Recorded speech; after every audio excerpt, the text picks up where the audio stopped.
सोचिएगा, कभी आपको कोई लगे कोई डिस्टर्ब कर रहा है, remember this sentence, nobody can hurt me without my consent, और आपको आंसर इसका मिल जाएगा। Understand? So this is the whole thing. इस दुनिया में अकेले रहने का कोई वैल्यू नहीं है, हम खोते हैं या पाते हैं, they all are guided by our emotions, and this is something which will make a lot of difference in your life. Next, so power of mind, just a quick revision, we have unlimited power in our mind. Next, there are 100 billion cells in our mind called as neurons. आप सोचिए कितने ज्यादा आपकी memory, एक mobile को लेकर कितना खुश होते हैं, कितने मेमोरी। आप think of your mind, it has got 100 billion chips in your mind. Next, even Einstein could not utilize more than 10%, 15% of his brain. Next, the art to use 5% brain power can make you extraordinary in your life. Next, and then you need a right kind of software today. What kind of software? अब ये human software, and then you will be able to understand. This is related to UPSC only. इससे पहले कि हम UPSC की questions और उसके syllabus पे आए, आपको मैं quickly एक चीज पर आपको ध्यान दिलाना चाहूंगा, of reprogramming of your own mind. कि how do you reprogram your mind? Fear is something is also called as a kind of software. यदि आपको फियर मन में है, दिमाग में तो फियर होगा, नहीं तो नहीं होगा। When you are born you are fearless. आपको सांप से डर नहीं लगता था, आपको आग छूने में डर नहीं लगता था, आप शेर के सामने जा सकते थे।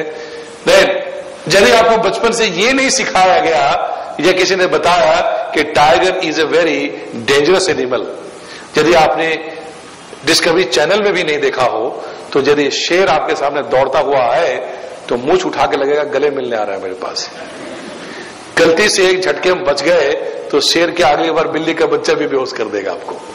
This is the fear programming. Similarly civil services से रिलेटेड चीजों को लेकर वो प्रोग्रामिंग है इंसान को जो लाता है। बट इससे पहले for a change and to make you understand कि फियर प्रोग्रामिंग, डर और बिलीफ के बीच में क्या होता है, एक फिल्म की आपको क्लिपिंग दिखा रहा हूं, आप ध्यान से देखिए, थोड़ा हंसिए, एंड उसके बाद then we'll continue with this fear programming and then continue with the UPSC. Take it that way.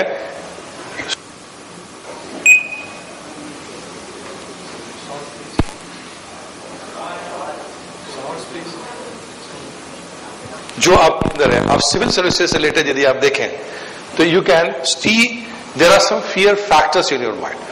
Most of you have a fear. Civil service examination, IAS examination is very tough. Yes or no? क्या कारण है tough होने का, बताइए। What are the factors which are making it very tough? सबसे पहले आपका जो डर है,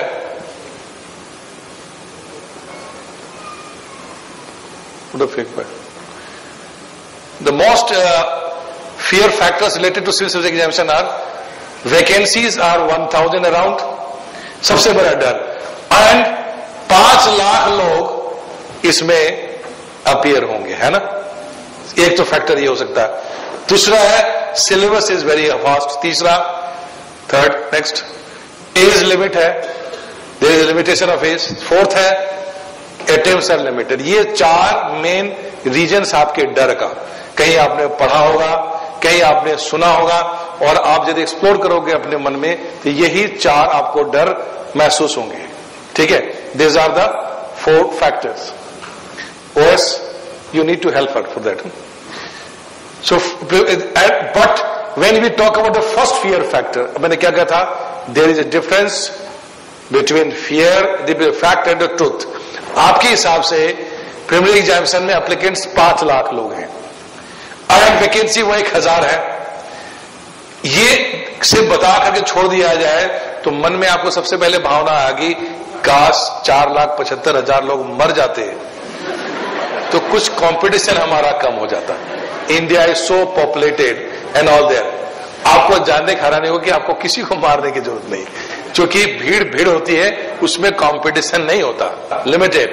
only 2,50,000 people will reach examination hall, बाकी लोग तो एग्जामिनेशन हॉल में जाएंगे ही नहीं।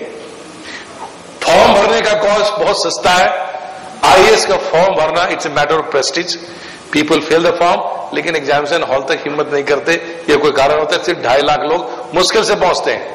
Next, out of that Serious candidates are only 50,000. Serious candidates are only 50,000. 2 lakh लोग एग्जामिनेशन हॉल में गए क्यों, इसको पता ही नहीं था reason. They don't know the reason. या ये कारण हो सकता है कि फॉर्म भरने से डाउरी का रेट बढ़ जाता है, शादी का बार्गेन अच्छा हो सकता है. There could be several reason. ये अनएम्प्लॉयमेंट है, उसको करना है. Parents get proud of that, आपका बेटा क्या कर रहा है. It's a very popular kind of word said in UK India. IAS कर रहा है तो नेचुरली उसका आईएएस का रेट बढ़ जाएगा डाउरी का. ये बात अलग है कि जब फेल हो जाता है तो वापस भी ले सकते हो. That's different. I still remember one incident जिसमें एक गंदगी साहब वाला स्टूडेंट को चाणक्य, वो किसी तरह से लेक्चर में दी, वो successful married, he got foreign service. उसने कहा कि हर साल जब मेरा प्रीलिमिनरी पास होता था तो मेरी शादी का डिमांड शुरू हो जाता था. Rate was very good. फिर मेन्स आता था तो और अच्छे लोग आते थे. इंटरव्यू आता था और जैसे इंटरव्यू फेल होता था वापस सब चले जाता. Finally he got selected. का आप मेरा चॉइस चलेगा. So this is something which is related to. So what is there? There are 50,000, but your real contenders, real people are only 25,000 in number.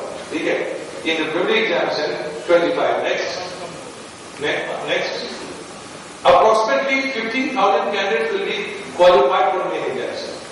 25,000 में से 15,000 लोगों को लगभग मेन एग्जामिनेशन में बुलाया जाएगा, क्योंकि it is almost 15 times more than the vacancy candidates are gone for again, because preliminary examination is screening test. Next. But real competitor in the mains are only 7,500. Now you will ask me कैसे 15,000 लोग अपने लोग company computer क्यों नहीं? उसका reason ये है कि 7,500 people means 50% people, they are master of qualifying an objective type of test, but they don't have communication skill, they don't have opinion, they don't have writing skill. So these candidates are not your competitors in the exam. You will come across many candidates who keep appearing in pre, qualify in pre, but they definitely fail in mains. फिर वो बोलेंगे आपको मैंने 3 बार मिल दिया, 7 बार मिल दिया, और but they will say कि they are master of qualifying in the pre and master of disqualifying in the mains. Right? So real competition is only around 50% students, 7,500. Next. But 2,500 candidates will be called for interview. Out of these 2,500. But your real competition interview are only 1,500 around. क्यों? क्योंकि 1,000 लोग ऐसे candidate interview में आते हैं, या तो उनको इंटरव्यू का देना ही नहीं आता, या ओवर कॉन्फिडेंस है. उनमें से कुछ अधिकांश लोगों को पूछा जाए तो बोलेंगे कि मैं मेरे एग्जामिनेशन में एक पेपर और लिख सकता हूं, बट इंटरव्यू में जाना नहीं चाहता. It's very tough. और they take it casually. You need a different kind of training, and the right training and the right preparation. Only 1,500 people are contained. The marks of main and interview are clubbed to make one successful. Now, if you say the first region, तो उसमें पाएंगे कि actual situation is next slide. Somebody has your competition in preliminary examination C category only among 25,000 people. In the mains is 7,500 people, and interview is among 1,500 people. Just wait here. Wait. So idea is, आपने क्या कहा? Fact क्या है? IAS examination is very tough because vacancy is less and people are more to compete. Fact is, the truth is, competitors are only this much if you know how to really prepare under right guidance and care. ये आपके real competences और India में होंगे, इनके बीच में compete करना है. Next, the next current region will be syllabus is very vast. ये आपने सुना है syllabus is very vast. किस बात का vast? General studies has got a level of 10+2 only. आप 10+2 लेवल का से ज्यादा आप पढ़ लेंगे तो आपका सिलेक्शन जीएस में नहीं होगा. कम पढ़ेंगे तो भी नहीं होगा. They have made it as standard. The standard is that you will be writing and reading in the standard of 10+2, although you are a graduate. And you will be surprised to know to examine the copies of civil services general studies paper, not university teachers, but school teachers are invited. Do you know it? नहीं पता होगा. आपको पता होगा कि IAS का examination है, उसके एग्जामिनर के बड़े बड़े सीन होंगे, बड़े बड़ी गाड़ियां होंगी, कुछ खतरनाक टाइप के लोग होंगे. They are very good human beings. They are trained to examine the copy and they are given a standard to examine it. उसी स्टैंडर्ड में. बट होता क्या है? जनरल स्टडी में कैंडिडेट को हिस्ट्री पढ़ना है, पॉलिटी पढ़ना है. Now he is MA in history, he is in history. General studies का आंसर लिख रहा है और लिख रहा है एमए पीएचडी के स्टैंडर्ड से, he will pay. He has to write 200 words like having layman's approach in the standard which is required and the NCERT level 10+2. इसलिए हम कहते हैं कि लैंग्वेज को ही फॉलो कर रहा है जो NCERT में 10+2 में लिखा जाता है, to be very precise, to the point and clear layman's approach. So these are certain factors. ये एग्जामिनेशन टफ क्यों बनता है ये मैं आपको एग्जाम्पल बता रहा हूँ, क्योंकि जब आप रेंज ही पता नहीं, आपको स्ट्रेटजी पता नहीं, तो आप वो सारा काम करें जिसकी जरूरत ही नहीं, and then you will become faster and faster and you will becoming a research scholar. तो फिर 1 साल किया, 15 साल के बेकार आईएएस की एग्जाम में सेलेक्ट होने के लिए सही गाइडेंस हो, सही क्लियर हो, 1 साल बहुत है, it's enough to qualify the exam. Then aptitude test also has a standard of 10+2. Next, अभी सिलेबस के बारे में थोड़ा विस्तार में बता रहा हूं. लैंग्वेज पेपर जो कंपल्सरी है, इंग्लिश हो या मराठी हो या हिंदी, उसका